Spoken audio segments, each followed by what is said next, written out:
the Kentucky Derby.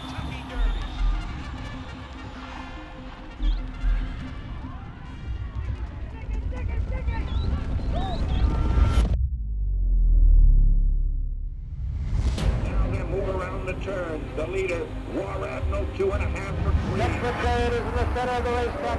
The Analysts drawing alongside again. War Emblem is still there. War Emblem is pulling away. He's got another gear. Yeah, the Swiss coming the Derby. Wheel away takes command. Lion Hart is all heart. Smarty Jones is all out. And here is the first undefeated winner of the Kentucky Derby since Seattle's low of 1970.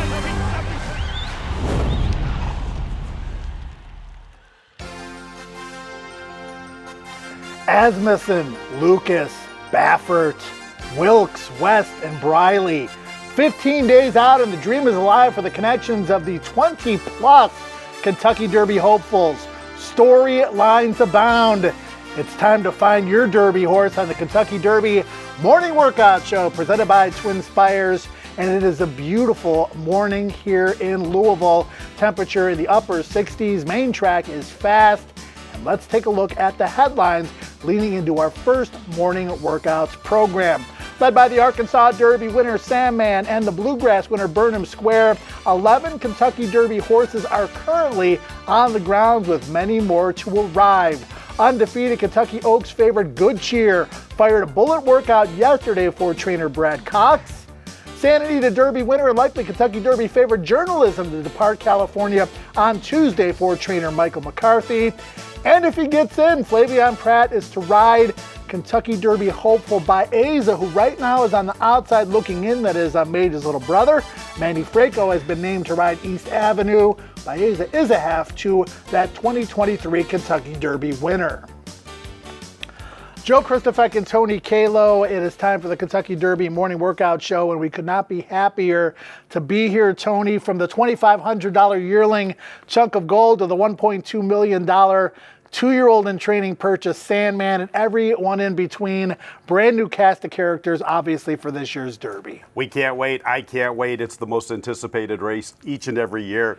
Every owner, trainer, and jockey wants to win this race. Every fan, whether they're grizzled veterans like us or just newbies, this is a race that nobody wants to miss. We're going to give you all the info for the next 15 days so you can dazzle your friends and family with all the pertinent information on all the top contenders. Another individual that wants to win, but at the pari-mutuel windows, yes, is up on the fourth floor. That's Kevin Kilroy. And Kevin, we need your help. We got all the information. We got the past performances. It's time for the trainers to put the finishing touches on their horses with the workouts the next several days and couple of weeks. Yeah, good morning, Joe, Tony. I'm up here on the fourth floor, Millionaires Row. This is that perfect view for the workouts. I've got the 360 view of the track, can see every step that the horses take.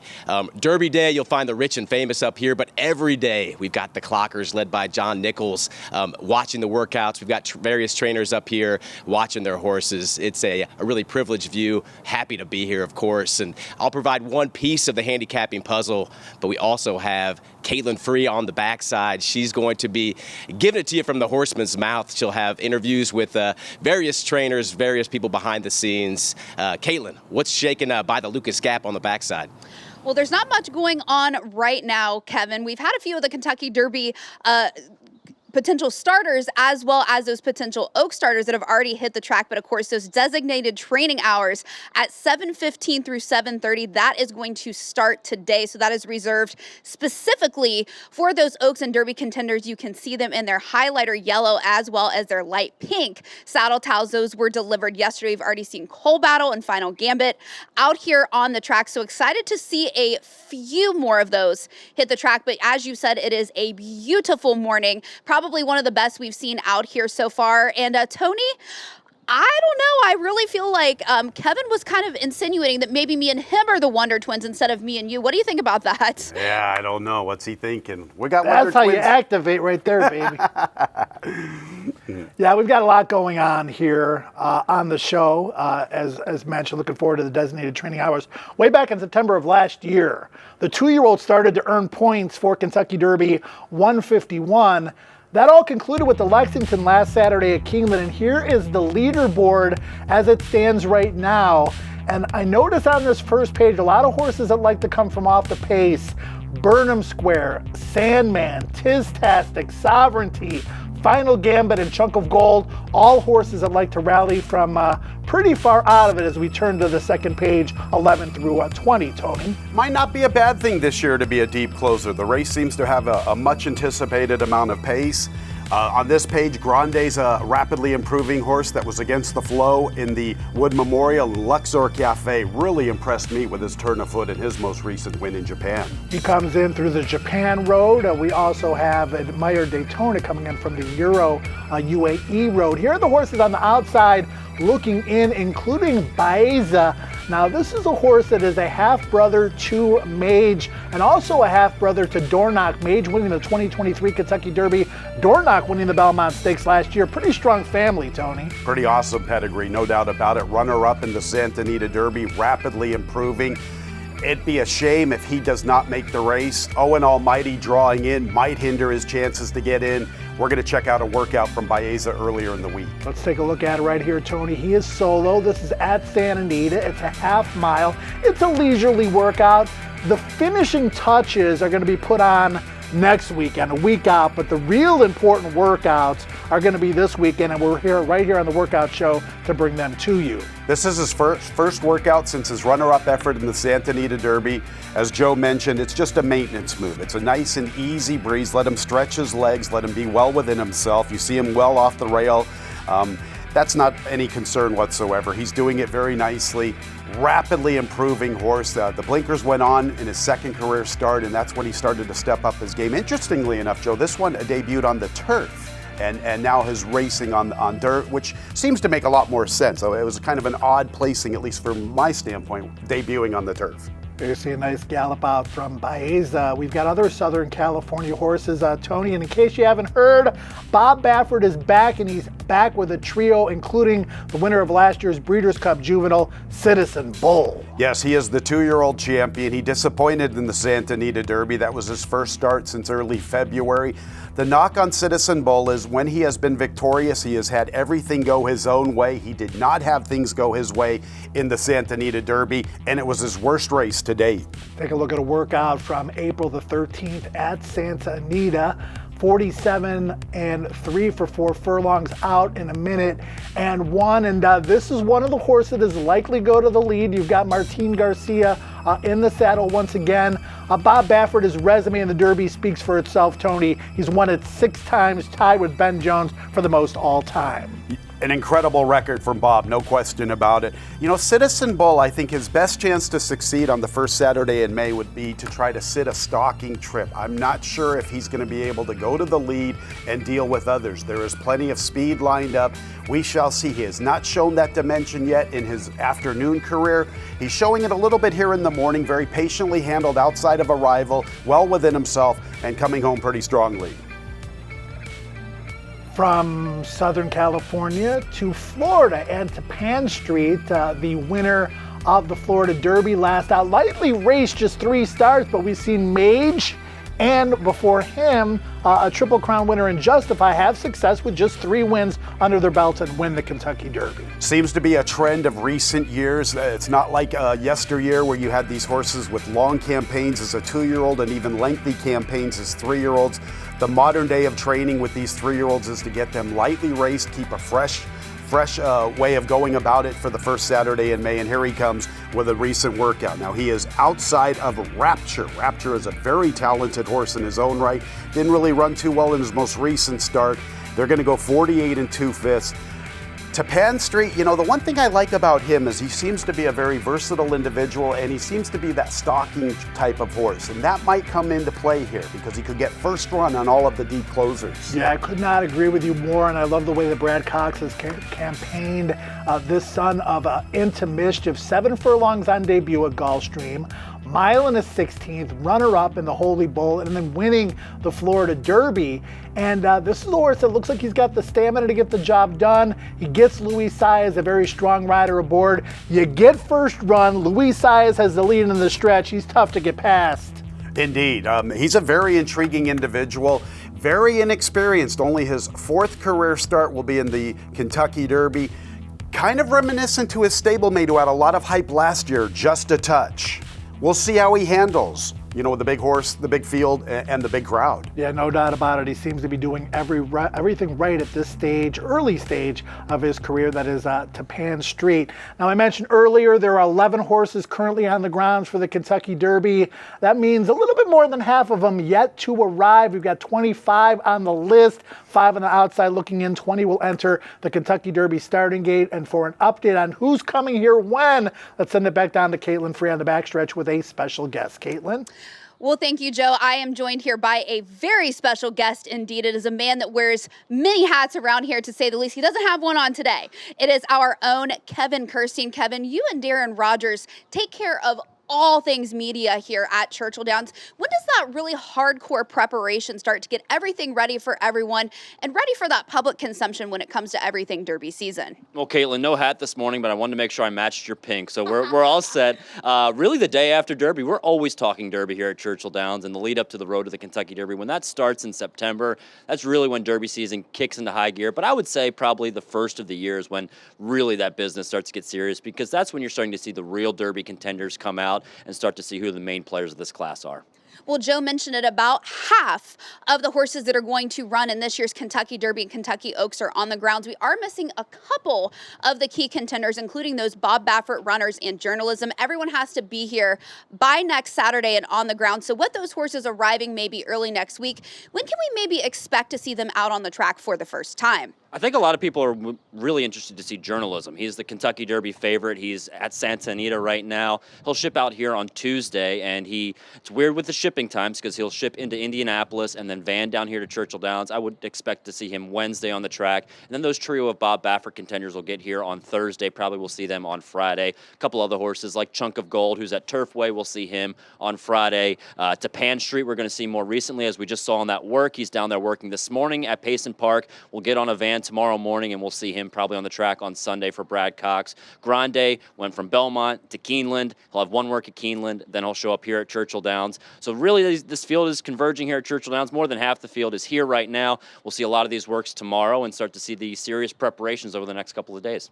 You really got your frequent flyer miles in during the road to the Kentucky Derby season, traveling around to a lot of the prep races. Of the horses you hadn't seen, whether it be in the mornings or in a race format, who are you most looking forward to seeing that has yet to arrive? I'm really looking forward to see both journalism and Tappan Street. Journalism, because I haven't seen him in the flesh in person. He just looks like his sire, Curlin. I can't wait to see him in person after winning that Santa Anita Derby. And then Tappan Street, when winning the Florida Derby, I always like to look for the horses if they ran their Kentucky Derby in their final prep race, or maybe they grew mentally and physically out of that prep race. Tappan Street was very impressive when I saw him in March down at Payson Park. He obviously was impressive in the Florida Derby, so we'll have to see how he came out of that race and how he comes here to Churchill Downs. All right, thank you so much, Kevin.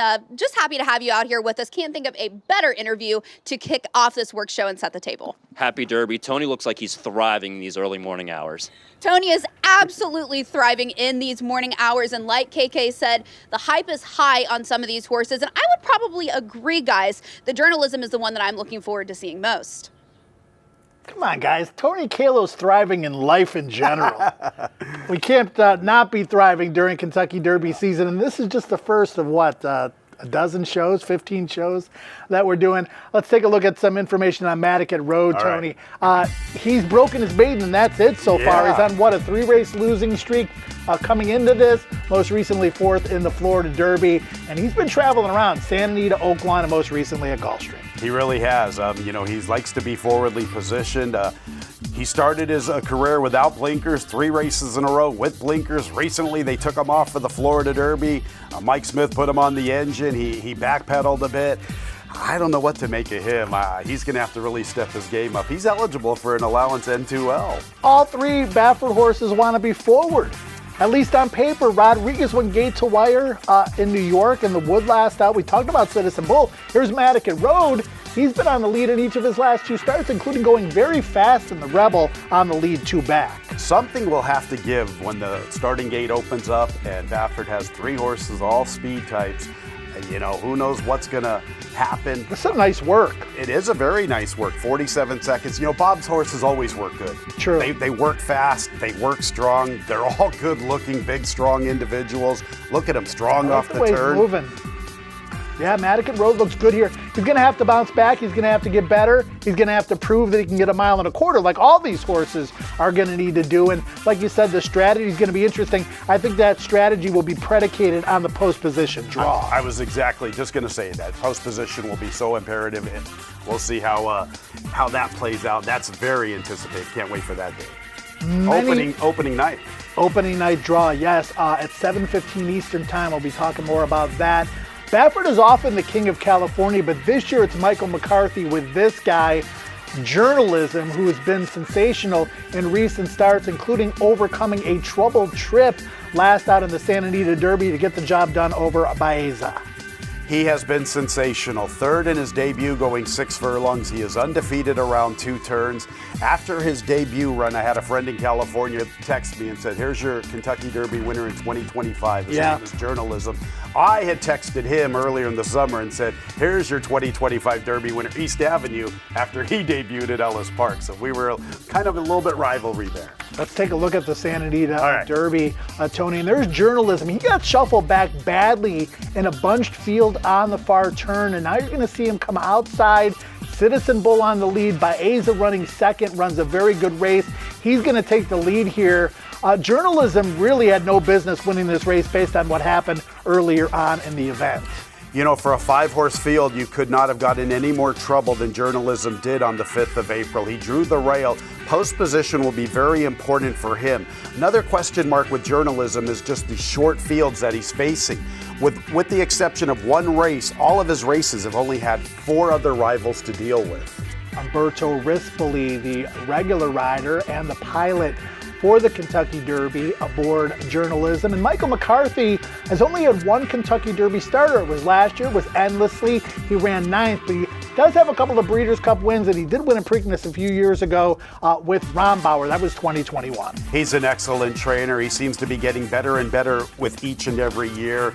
Endlessly was a turf horse, a synthetic horse, got into the Kentucky Derby last year with his victory in the Jeff Ruby. Don't hold that record against him. It's a very small sample.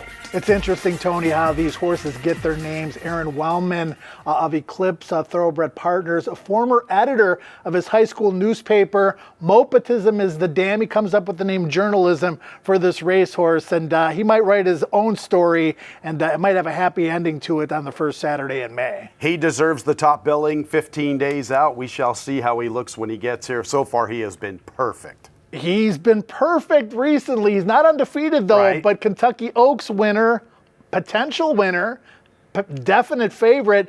Good cheer here for her. She is a perfect 6 for 6 in her career. And we're going to talk about the gals on the road to the Kentucky Oaks right after this. Place your bets with Twin Spires Handicapping Insights, our expert picks, or just by choosing a name that catches your eye. No matter how you pick your horse, bet with Twin Spires. Get your money back if your horse finishes 2nd or 3rd in eligible races.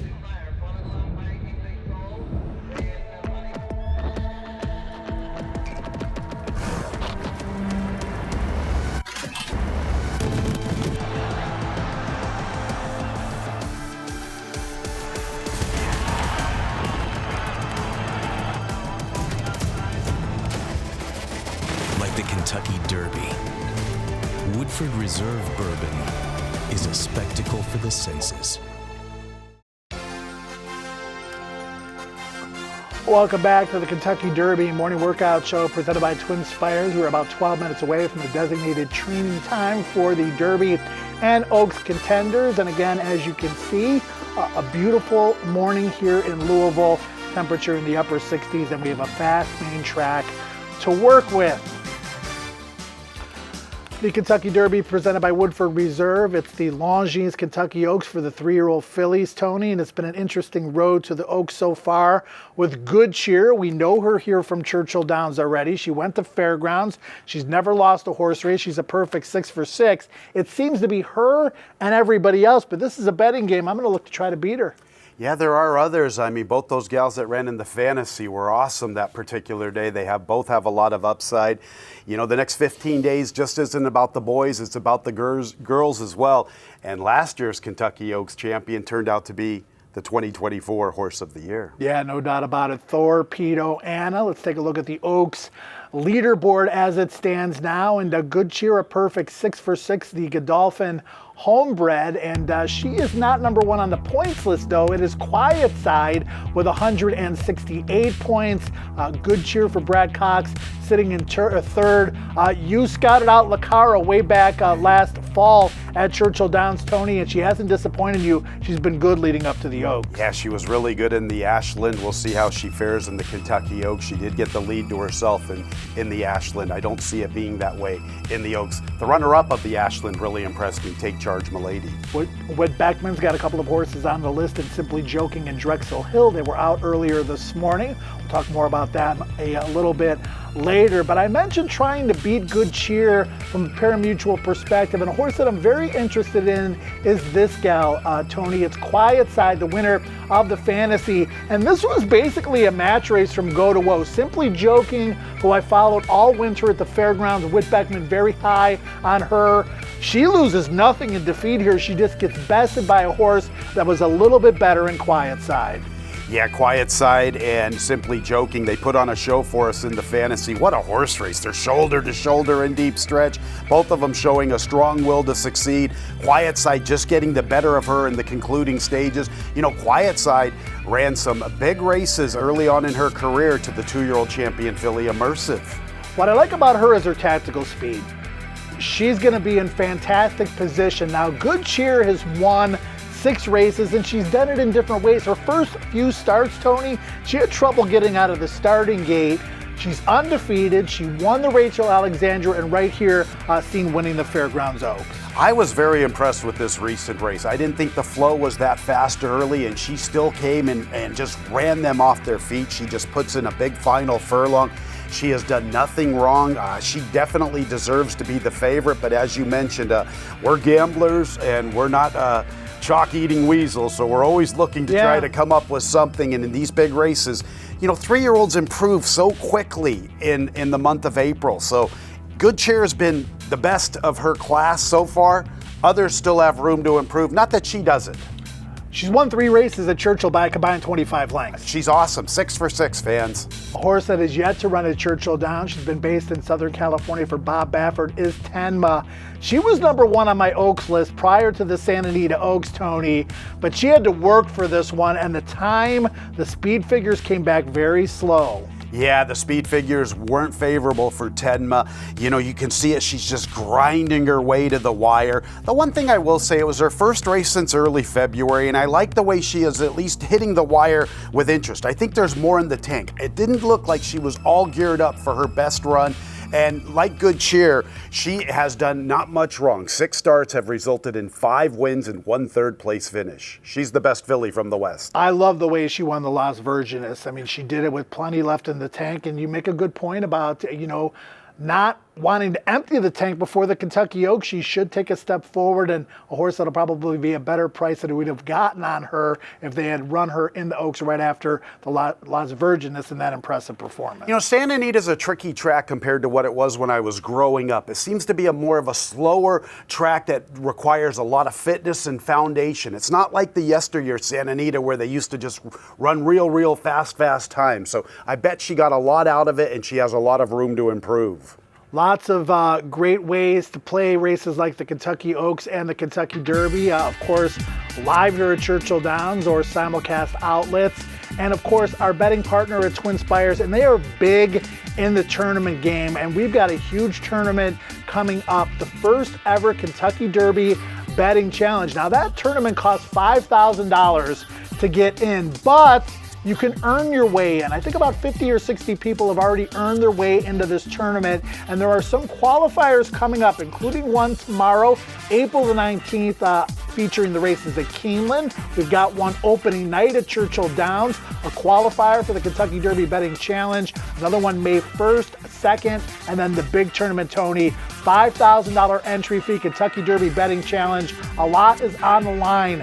$250,000 at least in the prize pool, entries into the 2025 Breeders' Cup Betting Challenge, entries into next year's Kentucky Derby Betting Challenge and National Handicapping Championship, and tickets to next year's Derby. Oh my goodness, look at this. We can't get in it though, can we? We are not eligible. Come on, man. I know. We are not eligible. Unfortunate for us, but fortunate for everybody out there, because we're all planning on having a big Kentucky Derby Day and Kentucky Derby Week during the course of the lead-up. As you can see, the renovation break is in full force as we get ready for the designated training time for the Oaks and Derby horses, which will happen about 5 minutes from now. So this is a good time to take a short break. As they head to the next stretch, it's a tight pack. He's going to pull ahead. The Twin Spires expert picks were all optimistic. You've got the best speed rating in the field. Don't fail me now. Man, I love this horse's name. And from far behind, here comes Frank. It's neck and neck. Frank is winning. Frank wins! No matter how you pick your horse, bet with Twin Spires, the official betting partner of the Kentucky Derby. Get your money back if your horse finishes second or third in eligible races.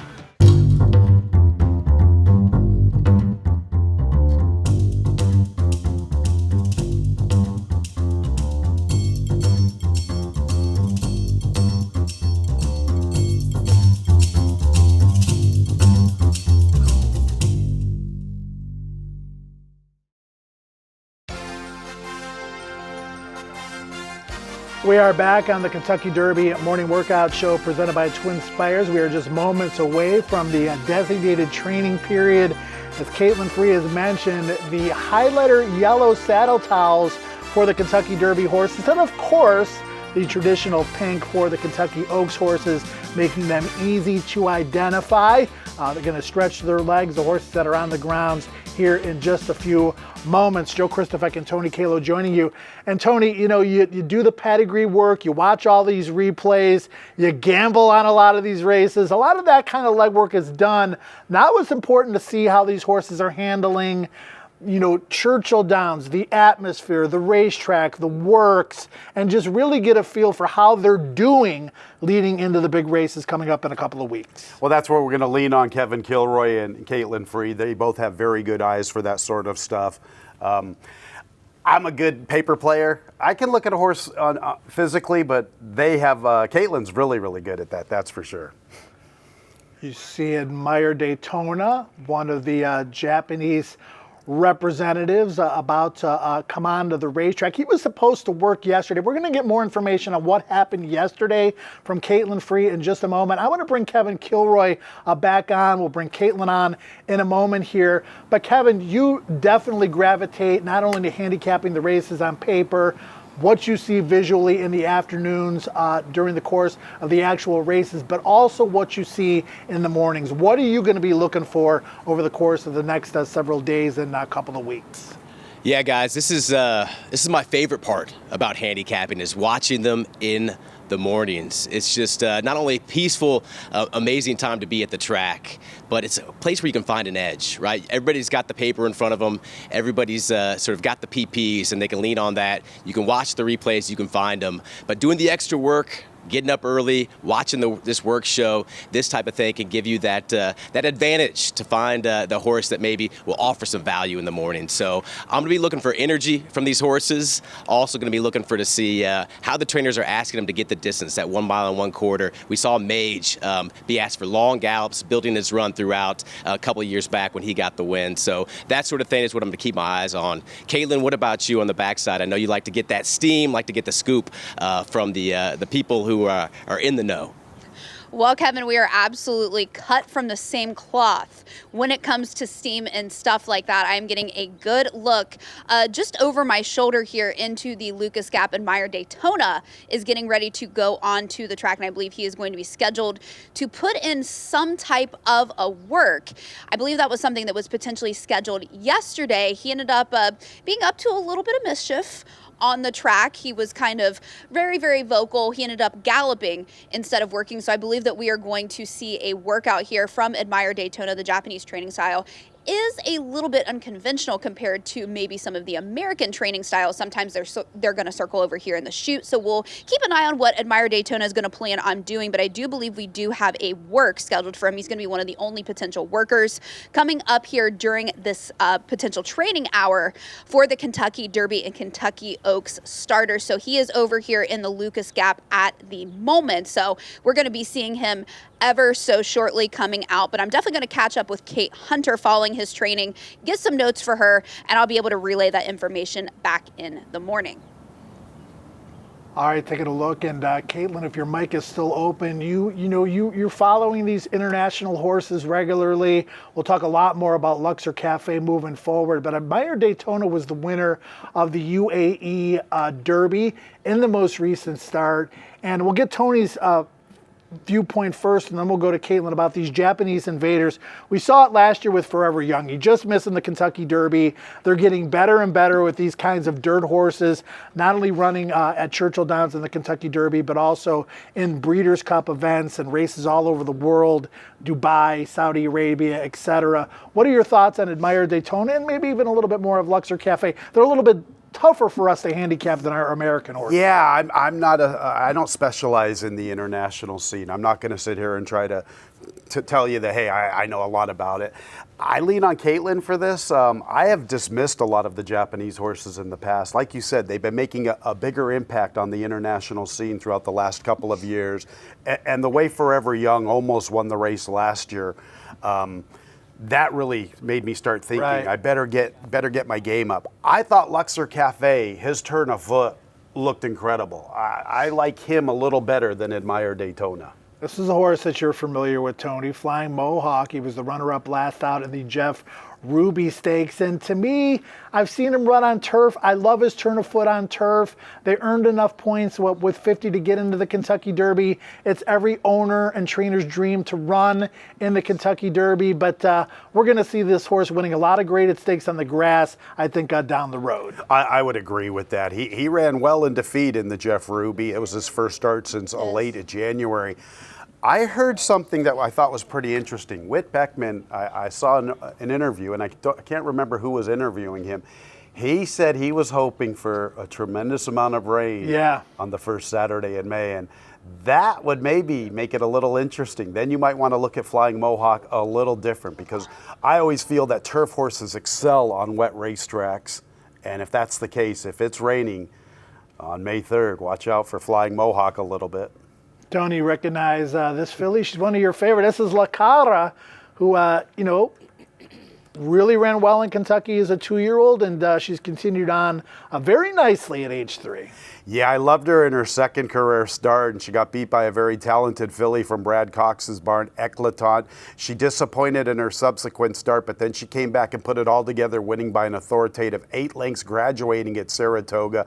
I really like it when 2-year-olds are able to graduate at Saratoga.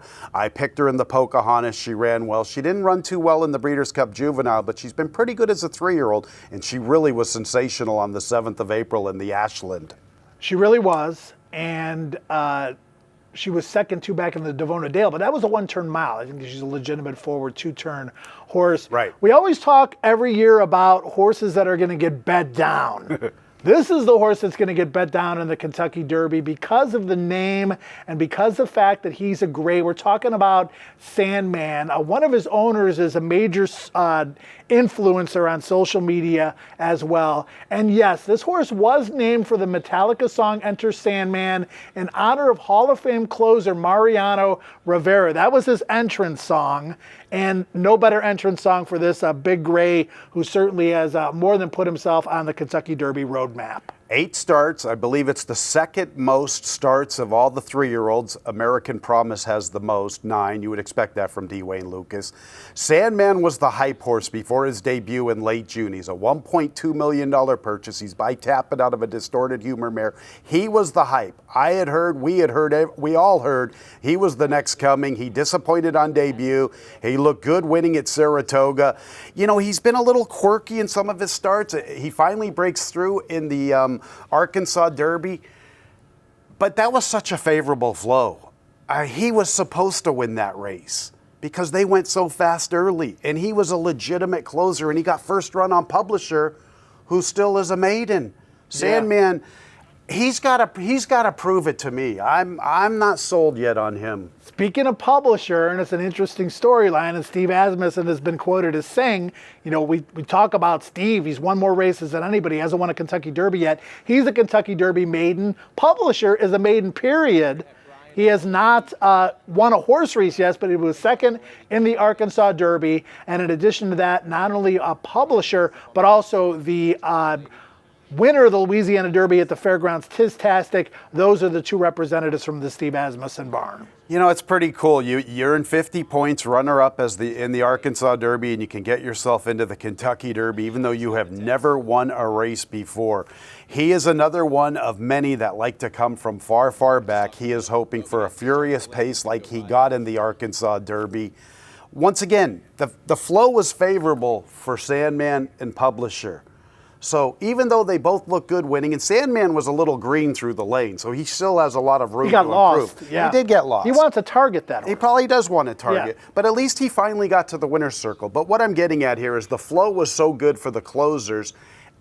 For me, it's hard to get excited. I like to see horses run well when it's up against them. Both Sandman and Publisher ran well when things were in their favor. Yeah, no, and we've seen, you know, Kentucky Derbies in recent years with fast paces and, you know, off the pace sort of scenarios. So it's just going to be interesting to see how it all develops. We also don't have in this year's Derby an absolute runoff horse like we've had in years past. No, we don't. And that's the beautiful thing about the point system versus the way the graded earnings used to work once upon a time when I was growing up. You would get a lot of sprinters that had earned money in less significant, shorter races. And so then they would absolutely go fast early and they never had a chance to win. The point standings has really brought it all together. But we do have a legitimate amount of pace. We have Bob Baffert back in the Kentucky Derby. Bob likes to have his horses forwardly positioned. He has 3 of them that want to be near the lead. East Avenue has only shown one dimension. He has never shown he can pass a horse. He wants to be near the lead. We could even throw in Owen Almighty amongst that. You have to anticipate that the pace is going to be absolutely furious in this year's Kentucky Derby. Yeah, and it's the Derby. And some of the riders panic, and, you know, we're going to have it work here. Take charge, milady. What a dream year it was in 2024 for Ken McPeek and Brian Hernandez Jr. winning the Kentucky Oaks with Torpedo Anna. And this one is trained by Kenny and ridden by Brian, a Take Charge Milady, who's very legitimate in her own right.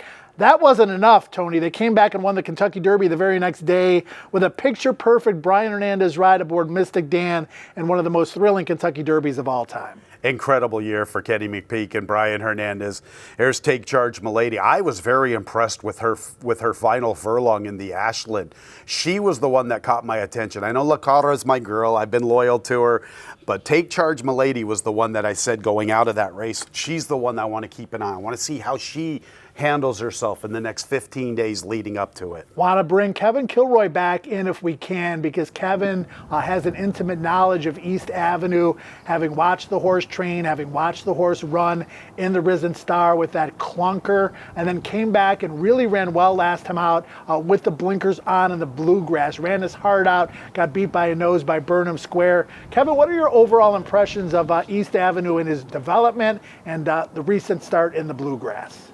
Yeah, listen, nobody's more impressive in the flesh than East Avenue, right? He's just a very, very, very strong, classy individual who, you know, there's question marks around him, right? But he doesn't have the blinkers on right now. He looked very good in the Bluegrass, able to get the lead. That's how we've seen him do his best running.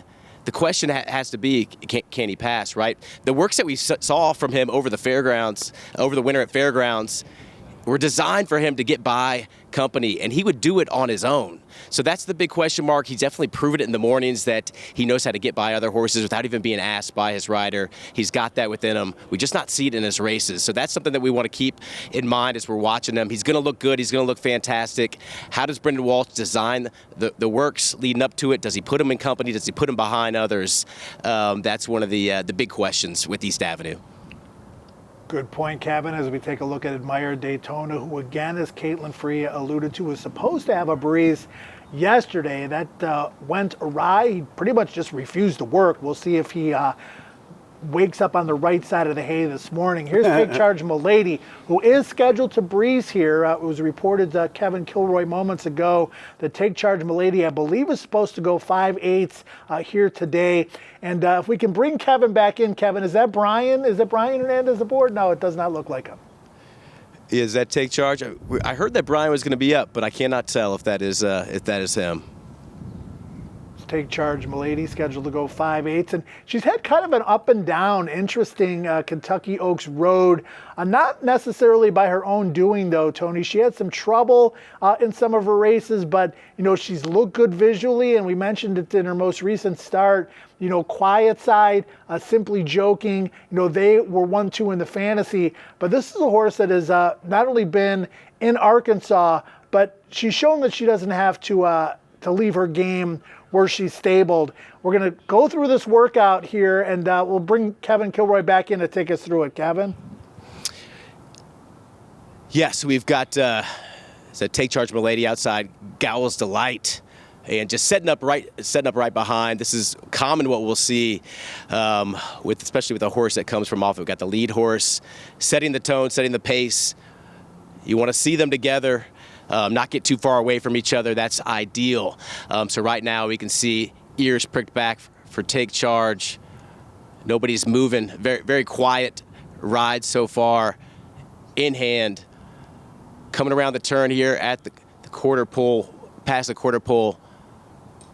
We can see Brian's maybe just kind of urging a little bit with his hands. You can see just kind of lifting up, and we can see Take Charge Milady trying to get up and get even. And this is what you want to see. You want to see her with not much asking, not much urging, really just build a rhythm at the wire. They're even, and they're going through. They're still moving. I'm guessing this is going 5 as we're even through the turn. Now we can see standing up a little bit, slowing down, but still keeping even there. Yeah, this is solid to see. Not asking too much.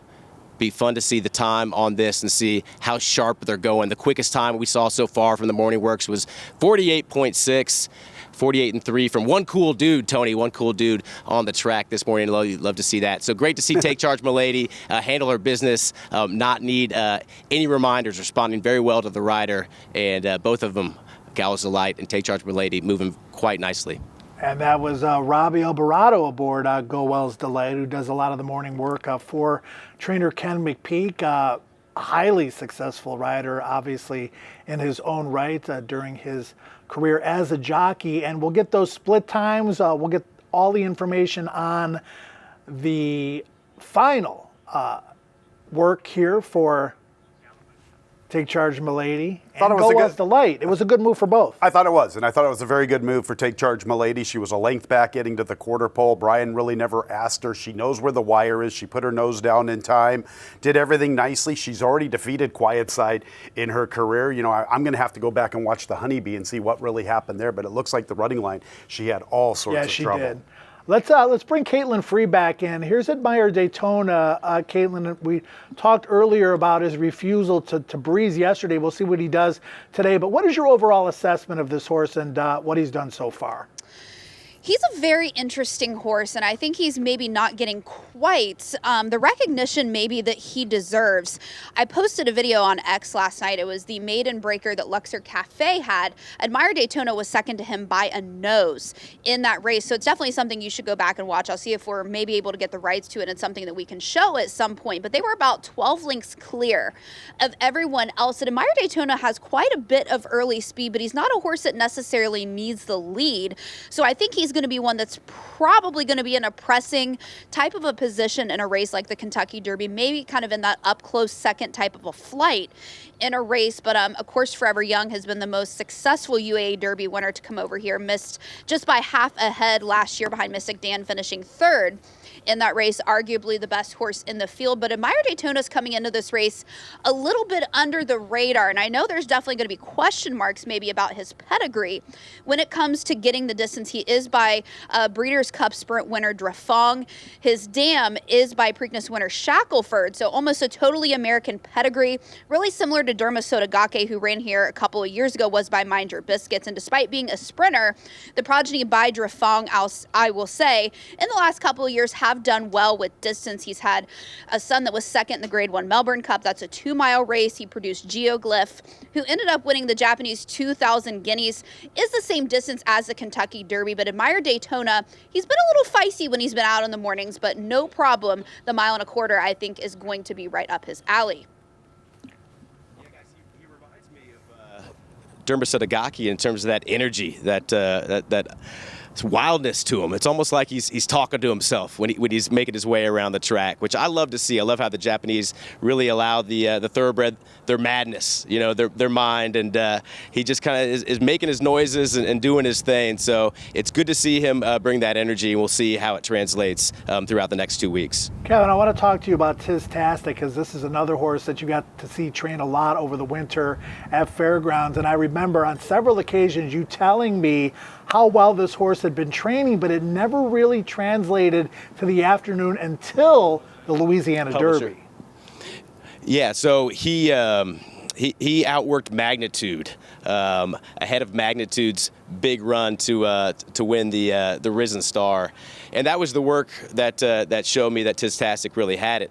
I mean, it was talking, hearing Steve talk about Tistastic, he really loved fairgrounds. He was track specific. Oaklawn Park wasn't suiting him. He got over and finally raced with us in the Louisiana Derby, and he put it together in a big way. So he's been working in company a lot with Publisher. That's what we saw again here. It did seem like when they are together that Publisher is maybe moving just a little bit better than Tistastic, or just sort of dominating a little bit more the alpha in their works. Tistastic was with the pony a good amount of time here this morning.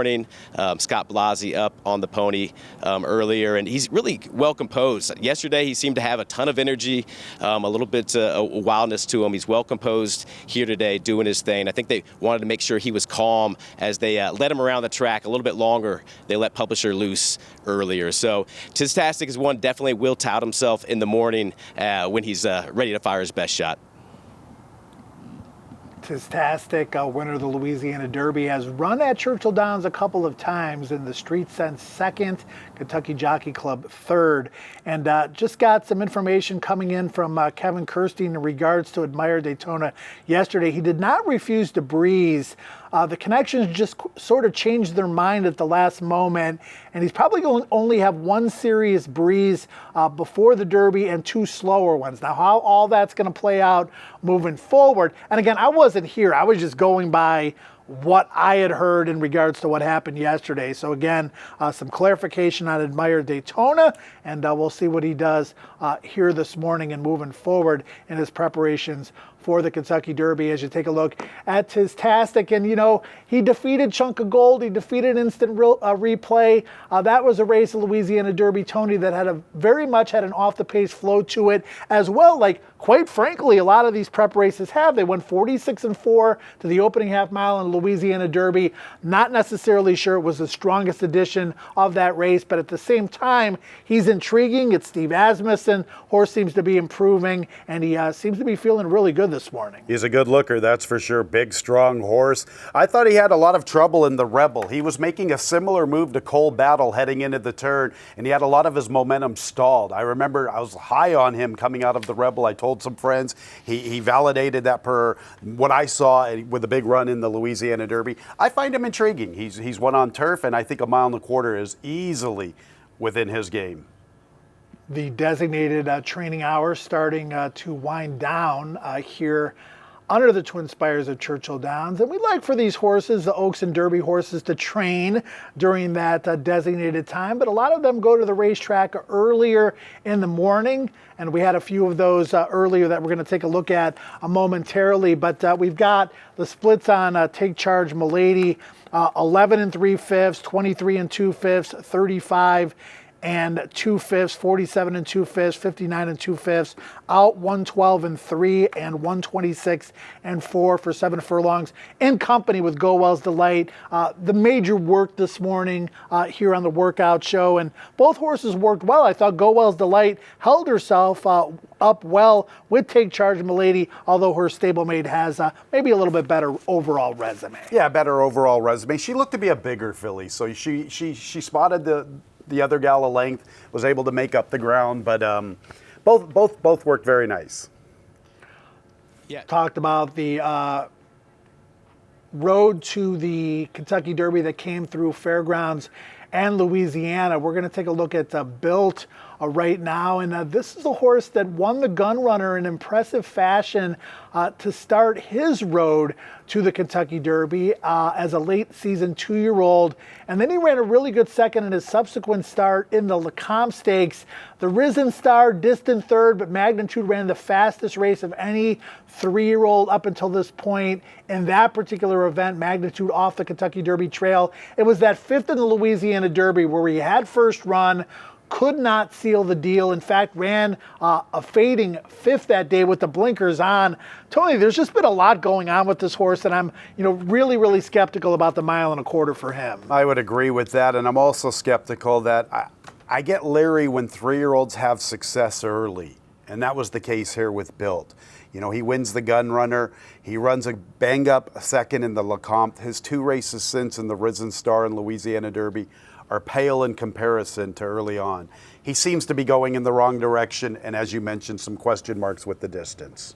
One of the best stories in this year's Kentucky Derby is a Coal Battle, the first Kentucky Derby mount for jockey Juan Vargas, and the first Kentucky Derby starter for 72-year-old trainer Lonnie Briley. The Rebel Stakes was his first graded stakes start, let alone win. He got the job done with Coal Battle. And let's bring Kevin Kilroy back on. Kevin, Coal Battle is a horse that has won 5 races already. To say the horse and the connection are old school would be an understatement. Definitely. I mean, Lonnie Briley, Louisiana-based trainer, it's just one of the best, one of those hands-on trainers who, got that first graded stake win with this horse. Now, Coal Battle, he's proven himself forward. He's proven himself from off of it. He tends to just sort of do his thing. You often hear Lonnie refer to him as that a little horse, a little guy, and he's not only little in terms of coming from a smaller barn, coming from a sort of underdog position, but maybe just a little bit slight, and distance is a question for him. He worked earlier in the week. I thought that, I didn't love the move from Coal Battle. He's one that I'm getting to know, not as familiar with him, having been at Oaklawn Park, but seemed to need a little bit of urging or reminders to stay straight as he was getting in the stretch. So Coal Battle looking good, up to his business with the draw reins, staying focused here on the track this morning. In the game of chess, Gambit is a calculated risk, and running Final Gambit in the Kentucky Derby is exactly that. A horse that has never run on the dirt. I know Caitlin Free has some opinions on Final Gambit, so if we can bring her back in, the winner of the Jeff Ruby Stakes. Last to first, last out, but 4 of the 11 winners that particular day came from way off the pace, and he was one of them. Caitlin, this horse has never run on dirt. We take a look at how he's handling the dirt surface earlier this morning.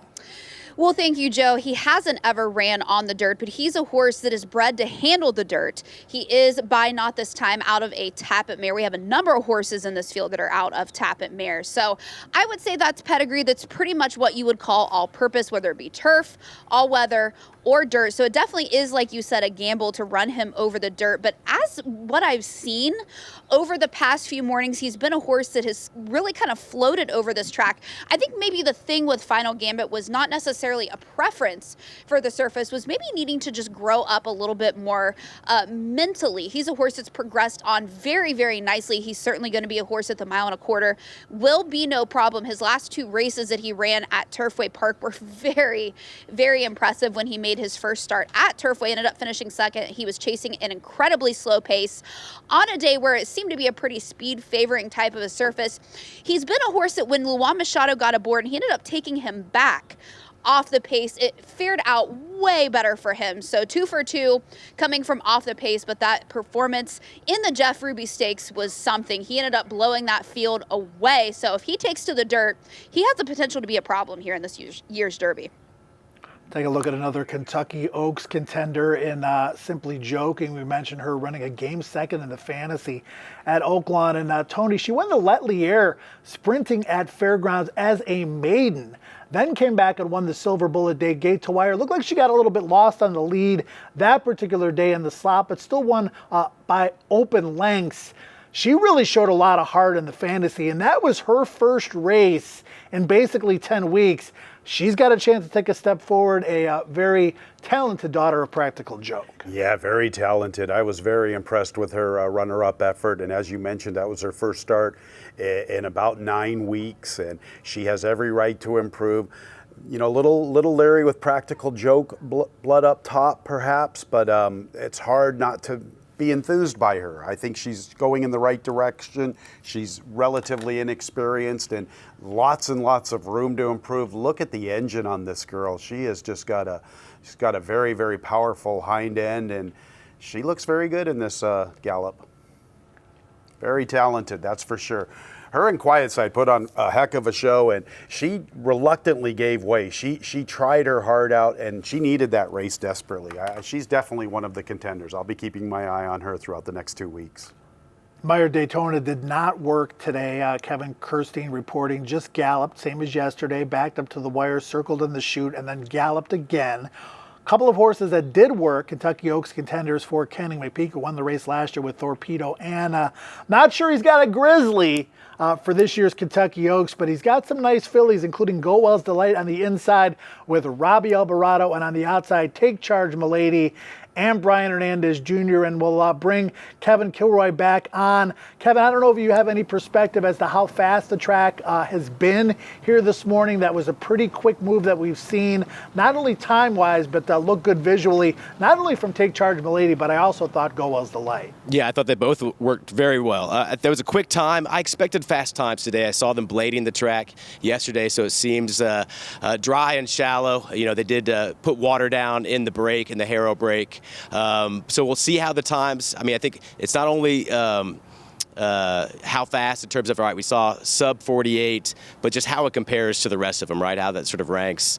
I thought it was a great time from both, and Gallows Delight would be an interesting part of the pace for sure. It could really help a horse like Take Charge Milady if she's able to draw in. But yeah, I think Tony mentioned it. She knew where the wire was. She got up for it and not asked for too much on the gallop out. So definitely professional work from both of them.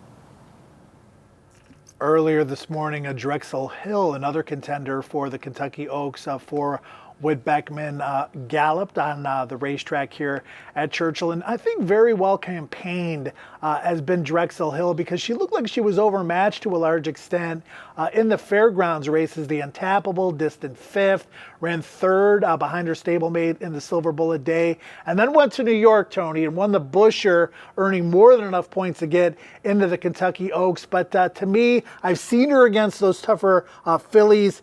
Needs to step up her game a little bit, but Whit Beckman has really emerged on the scene here in the last couple of years. On Marie in the Derby last year. Now he's got a Derby horse and a couple of Oaks horses this year. I agree with that completely. I've been very impressed with his training, and Drexel Hill, I thought, had a very nice acceleration in the final furlong when winning the Busher Invitational. He has decided not to go with a prep after that. He's had her going steady Eddie works at Turfway Park. I think horses get a lot out of their workouts training over the Tapeta at Turfway Park. We've seen the success that they've had at the Keeneland meet of recency, and what we saw them do last year. It's just they get so much out of it. I think they just build up more and more strength each and every time. So I'm intrigued by her. She's going to have to step her game up. You know, perhaps she needed that start, her first start at Fairgrounds. Then she had a sloppy racetrack in the next start. So there could be some room to improve. Twin Spires is fast, safe, easy to use. You can play online, you can play on your mobile devices, and not only can you bet the races from all over the country and all over the world, they are now very prominent in the tournament game, and this is the remaining Kentucky Derby Betting Challenge qualifying schedule, Tony. Kentucky Derby Betting Challenge, as you can see there's a lot on the line, $250,000. We're not eligible to play, but the tournament world in horse racing has gotten bigger and bigger over the years, and now the Kentucky Derby Betting Challenge is right there with the BCBC and the NHC. This is a great tournament. If you have a chance, you should try to qualify. Lots and lots up for grabs, lots of money, all those seats that are available. And if you're not that familiar with the tournament styles, it's a great deal. I equate it to like a pick six. When you see your Will Pays, it's a rush. When you see your name climb up the leaderboard, it is a tremendous rush in these tournaments. All right, the designated training time has ended for the Oaks and Derby contenders. And Tony, Kayla, we are just getting started, man. This is like easing our way in because it's going to get nuts tomorrow.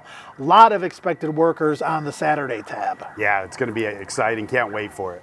Kevin Kilroy up atop the fourth floor area there, looking down on the Oaks and Derby horses training here this morning. We saw that work from the McPeak Oaks duo. Kevin, anything else catch your eye? Got a final thought for us? Yeah, I thought that was a fantastic work from the McPeak duo, especially with one more final prep in between now and that first Friday in May. So don't sleep on Take Charge Milady. I think she seems very dangerous in there. I love the Beckman trio. I thought was very impressive. I thought they were moving quite well. Simply Joking, Drexel Hill, and Flying Mohawk was building throughout that work. So I thought that was fantastic. That was my view from up here on Millionaires Row. What about you, Caitlin? What were you seeing? What was your final thoughts?